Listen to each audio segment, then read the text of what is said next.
నిన్న జరిగినటువంటి ఎన్నికలలో ప్రజలు ఇచ్చిన తీర్పు తర్వాతనైనా మీ అభిప్రాయాన్ని మార్చుకుంటారని నేను భావిస్తా ఉన్నాను అధ్యక్ష. ఎందుకంటే రాజకీయాలు ఏమైనా కావచ్చు, ప్రజల సంక్షేమం కోరే వాళ్లే నిజమైనటువంటి రాజకీయ నాయకులు, రాజకీయ పార్టీలు. ఆ దిశగా మరి మీరు సహకరించాలని, అభివృద్ధిలో కలిసి రావాలని కూడా నేను ఈ సందర్భంగా కోరుతా ఉన్నాను అధ్యక్ష. అదేవిధంగా కాళేశ్వరం ప్రాజెక్టు నిర్మాణం అనేటువంటిది తెలంగాణ వరప్రదాయని అని మనం చెప్పుకోవచ్చు అధ్యక్ష. ఎందుకంటే ముఖ్యమంత్రి గారి దగ్గర మేము అప్పుడప్పుడు కూర్చున్నప్పుడు ఆ గోదావరిలో ప్రతి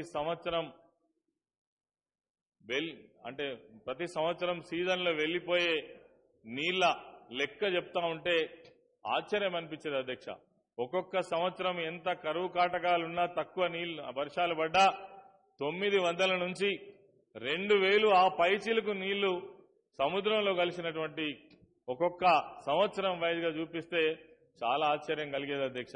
ఎందుకు ఈ ప్రభుత్వాలు ఒక ప్రయత్నం చేయలేదు, ప్రాజెక్టు కట్టాలనే ప్రయత్నం ఎందుకు చేయలేదు, ఆలోచన ఎందుకు చేయలేదని మాకు అనిపించేది. ఎందుకంటే మేమంతా గోదావరి ప్రాంతంలో ఉంటాం కాబట్టి గోదావరి నిండా నీళ్లు పోతా ఉంటే కూడా మరి ఈ నీళ్లను తాగునీటి కోసం వాడాలనేటువంటి ఆలోచన ఎందుకు రాలేదో మనకు అర్థం కావడం లేదు అధ్యక్ష.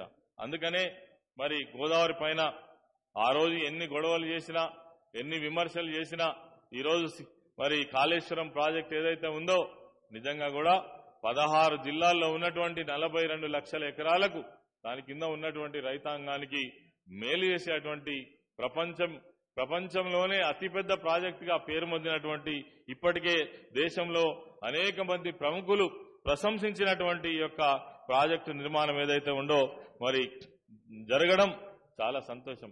ఇవన్నీ కనుక పూర్తయితే బ్రహ్మాండమైనటువంటి మరి పరిస్థితి ఈ రాష్ట్రంలో ఉంటది.